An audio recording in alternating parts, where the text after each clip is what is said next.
Guys, ayan kitchen nila. Guys, nandito ngayon tayo sa Diwata Paris Overload. Ang haba ng pila ngayon, tinatin kung hanggang saan ang pila. Nakarating ako dyan mga 7 o'clock.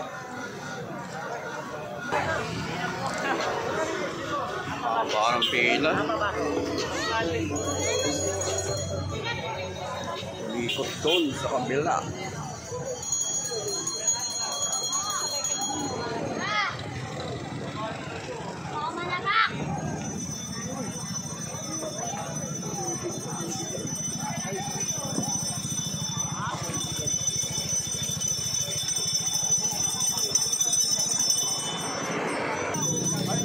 Boss, ito yung huling pila, boss. Ito yung huling pila. Ito pila ulit. Sabi ni Ma'am Ed. Guys, malapit na ako. Yan guys, kanya-kanyang diskarte na lang yan. Unahan lang yan.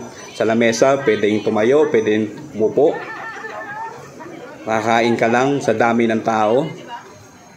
Ayan yung plastic, kinatanggal nila, pinapalit ko na ng bago. At ito naman yung sibuyas.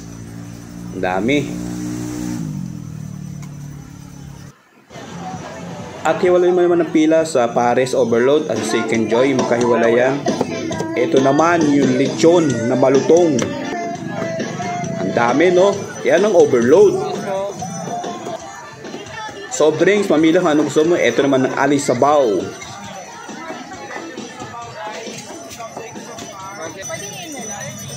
At Andy Rice. Ito naman ang order ko. Isang Paris, isang Second Joy.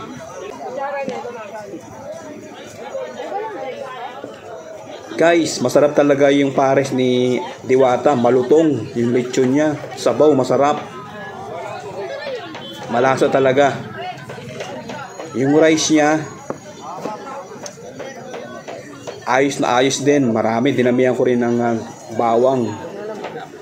Yung soft drink niya, mamili na lang kung anong gusto ninyo.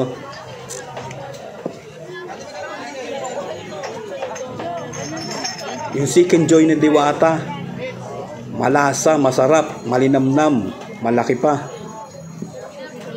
Kaya yan, pinipilahan.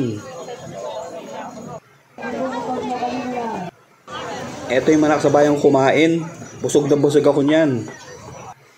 Guys, ayan. Pauwi na ako niyan, guys. Ang dami pa rin kumakain. Bye-bye, guys.